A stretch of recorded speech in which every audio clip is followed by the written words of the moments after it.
Hey everyone, welcome into the Hitting Out of the Woods podcast. I'm Dean Holzwarth, along with my good friend Andy McDonald. And we did not play a course. We're not previewing a course tonight or today, but we are going to talk about some golf trips, some northern golf courses that we've actually played recently.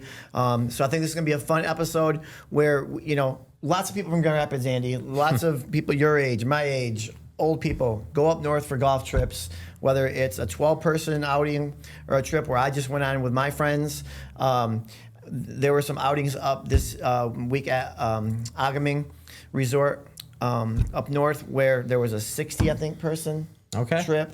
Wow, So yeah, that's a lot. Can't imagine organizing the 60-person trip, but good luck. We all know that it's such a popular thing to do in the summer is to get a bunch of guys and go up for 2-3 days and have a great golf trip. I don't know what I'd do without it. Every summer at this point, I've been doing it for 8 years now, and it is a lot of fun. And definitely, people out of Grand Rapids, the golf here is amazing. As we previewed some of the courses this summer, we're excited to get back to doing more of them next summer. Again, we do hope to do one this fall as well, just to get another local course in if we can. But obviously, the season's starting to slow down. There still is plenty of good time for golf left, but obviously, the golf trip season is probably, and usually I feel like not a lot of golf trips happen past the month of August. It's just kind of when life starts to turn over from the summer. But what is important about this episode, in my opinion, going forward, is that you should already start looking into planning your golf trip in September or August for the next year for going up north to any of these places, because they book up fast. There's people that go to play them from not even just in Michigan, but people come from outside of the state. And that's the awesome part, is that it's all local Michigan courses, and we have so many of them here, and we're so blessed for that. So yeah, we wanted to share some of the experiences that we've had at some of the courses up north. Yeah, so like I said, I just returned from Agaming. My friends and I played something called the Thunder Cup, and this was our 18th year of doing it. We started in 2010 with myself and three of my other buddies, and my buddy Pat Sokol kind of created this. And you will see a picture here of the Thunder Cup that we actually play for every year. And it has Pat's mom actually, before she passed, every year she would hand write the names of the winners on the cup. So as you can see with the cup, you will see that it has all the year and then all the guys who won. So we used to have 4, like I said, we used to have a group of 8 that went up, so 4 names on there. So we filled around the whole cup, as you can kind of see in these pictures, and then we had to do the lid, and then Pat had to buy like a base to put the last 2 years on because we ran out of room for it. So it's been something that's been so much fun. Obviously, I've been in it pretty much every year except for one. Pat and I have been captains every single year. And, you know, we've been all over the place for this. We've been the Gaylord. We were at Shane Creek for the longest time. The last 2 years, like I said, we were at Agaming. And we had great weather these last 3 days. Oh, it always helps. And, you know, it's just great bonding with your friends, right? People you maybe haven't seen in a long time. You know you have this trip in mind. So Pat will start organizing this in like January. Yeah, you know, he was like, all right, this is what it's going to be. This is the price. This is what we're going to play. So we played Charlevoix Country Club. We played Torch, and then we played Sundance for singles yesterday. Nice. So there's been some very exciting Thunder Cup weeks, and there's been some very disappointing, right? I will admit, of the 18 years, I did win yesterday, my 3rd Thunder Cup. Wow. So I've always kind of been on the losing end. I had a long stretch where I didn't win, and I just felt like I never was going to. Big elephant on my back. So people say, like, for our golf trip, we took it pretty serious, right? Like, there's beverages involved and all of that. But, like, when it comes down to it, there's pressure on that last day of singles. You know, we played team ball the first couple days, Pinehurst, best ball, scramble, alternate shot. Then we do the singles. And I'll tell you what, it came down to the last hole yesterday. And my boy Andy Kitchen, it was tied going to the last hole at Sundance, and he had to win for us to win Thunder Cup. So it basically came down to one hole, and he ended up parring the last hole. And his opponent, Chad Lowe, unfortunately, he ended up, I think, with a bogey or double, whatever it was. But when we celebrated on the green, and you'll see some of these pictures with me holding the cup with my friends, and then they are disappointed in the other one. So it was fun. That's an awesome tradition, man. That's the kind of stuff that makes people want to come back when you set something up and organize it that far in advance, like you said. That's really really cool. We definitely don't have any catch trophy like that. We thought about doing something like that. We've been doing ours for 8 years now, but really it comes down to just team betting and the good old green money. That's what people want in the end in our group. So we do a little bit of betting with that kind of stuff, but we've always made it like a team atmosphere. So we do a lot of scrambling. We do some best ball. That's usually the one where we still kind of play our own ball because that's the way you do that. But I've done multiple trips, and there's been a lot of them that I've liked for different reasons. Treetops Resort was one of my favorite ones. You mentioned Gaylord. That's one of the better areas for golf up in that area. Treetops has just mint courses for a really, really good price, man. Their stay and play packages are the thing you want to look into when you do play those places.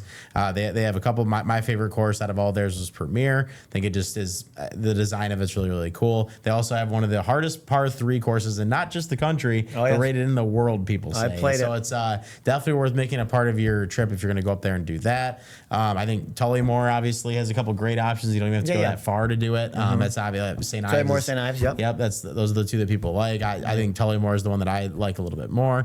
But yeah, they do a great job. Recently, the one that I'm going here to in a couple of weeks, which I'm excited about for our golf trip this year. We're actually playing them for the second straight year. We like them so much. They're called Dream and Nightmares. They're not probably talked about as much, but they play like courses that you'll pay $150 for. Trust me, because I've played a couple that I've been like, I don't know, should it have been that much? Yeah. These courses are worth that much money for some of the ways that other courses have been charged that I played in even other states or stuff like that. But the best part is that on a bachelor party or a golf trip or whatever you might be organizing, it's BYOB, which is pretty cool. You mentioned the drinks part. They promote it. They have coolers on their carts. They have ice that they give you when you get there to put in it. They want you to bring whatever you want to bring out in the course. And what a great option. You don't see that from courses. It's always around 200, it seems to be, if you play both courses back-to-back days. That's an absolute steal for playing those courses. So that's one I always suggest looking into. And that's just a good way to do your trip. Obviously, you might have to find like a third, fourth course in the area, depending on how many rounds of golf you're going to play, which is what we have done in the past. There's some other great ones up there around that area. The Quest is one that we played that we really like a lot. The Patriot. There's a couple of courses up there that are really, really nice. I've also done Crystal Mountain. I don't know if you've ever done Crystal Mountain before. I have not done Crystal Mountain. That's a really nice one too, man. A lot of them is about their resort. Their resort is awesome. If anybody's ever been there to ski, snowboard, whatever, they have plenty of options for food and drinks and things to do at night. A lot of good views where a lot of the patios are at that you can hang out at afterwards. That's definitely one of my favorites. I did Forest Dunes a couple of years ago. Not sure if you ever played there before, but that was awesome. That's like American Dunes here in our area, which we hope to get out to at one of these points, maybe next summer. I would compare that course a lot to Forest Dunes. Just Forest Dunes is in the woods more.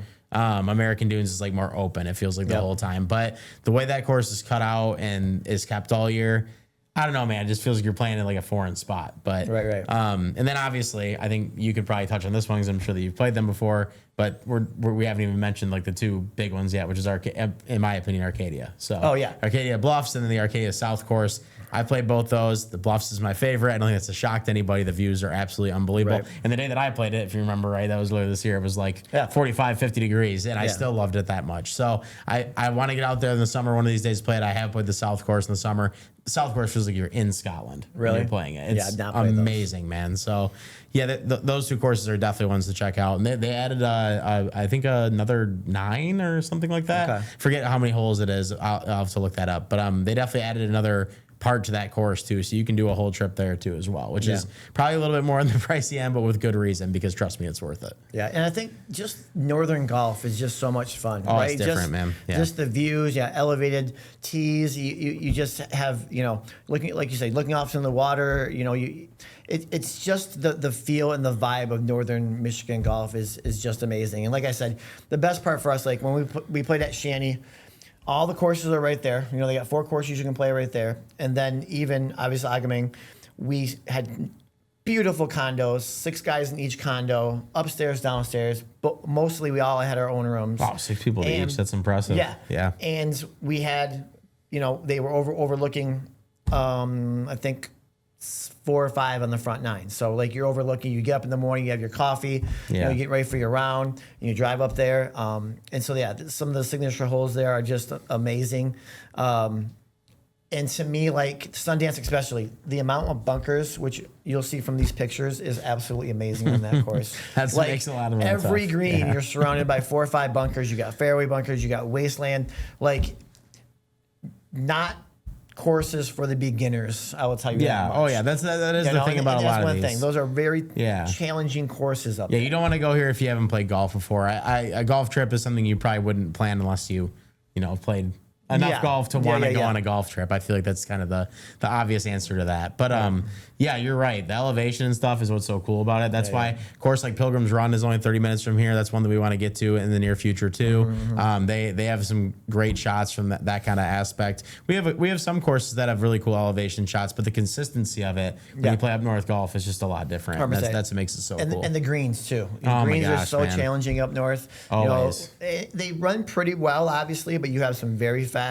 Like if you put your ball on the wrong side of the green and you have like a slick downhill or whatever, like your ball's going off the green, right? So you have to be very careful where you place your shots at some of those courses up there. Yeah, no doubt about it. I think also, we really look at when we talked to the ranger yesterday, or the starter, I'm sorry, at Sundance. He was saying that fall golf has become so much more popular up there. Oh, I believe because of the rates are going to be a little bit lower, right? And it's perfect temperature. I feel like fall golf is, depending on, Michigan can change obviously, but you can catch a bad weekend but for sure. Yeah, lower rates and it's an escape up north, and leaves are starting to fall and you got the fall colors, and I think that's what kind of draws some golfers from Michigan up there in the fall. Even this late in August, me and my friends are a little worried about if we could catch a bad weekend. That's because it can change. Like the weather can change here so quick. But that is the reward, is if you do get a weekend that's beautiful up there, it's the best weather to play golf in. It's in the fall. I mean, anybody will tell you that's played fall golf. If you're not sweating when you're playing, you're probably having some of the most fun you've had. 100%. So. And obviously, everybody that's been to northern Michigan, you have, not even on the golf side, you understand how beautiful it is up there. Oh, yes. In that part of the state. So playing it in that time of the year when the colors are different like that, again, a lot of the aspects we've talked about in a lot of the courses we've played around here is that people love to go just for the nature and the different flowers and cutouts of the course. So that's definitely a huge part of it up there. Yep. And the last thing I want to touch on was, we've had this Thunder Cup now for 18 years. We ran into a guy at the end of our thing. He was putting his clubs in his vehicle, and I was like, hey, you can take a picture of us, the winners. And he said that him and his friends had been having the same golf trip for 42 years. And I was like, wow, 42. That's life goals for us, right? If we can get our group of guys to go for that long, that would be incredible. That just, you could not probably see these guys all year. And then you know that you're meeting up there for 2 or 3 days of fellowship and good golf and just the stories on golf trips are amazing. Yeah, for sure. As you know, too. Oh, yeah. No, right? I'm sure. I've already started. We've had so many Thunder Cup stories that are absolutely amazing. Obviously, I can't recall them on this podcast or talk about them on this podcast, but, there's been some really good. And I think that's the fun of golf trips with some of your best friends. Yeah, man.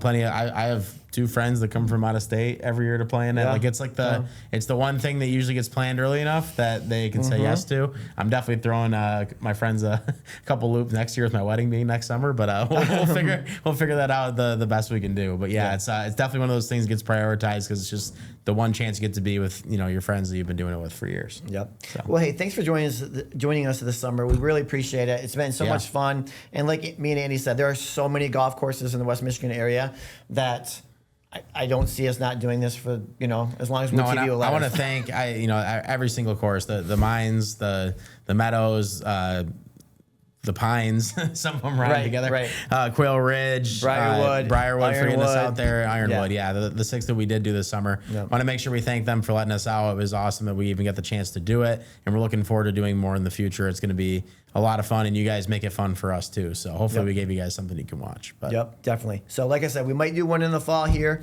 but until next time, thanks for joining us.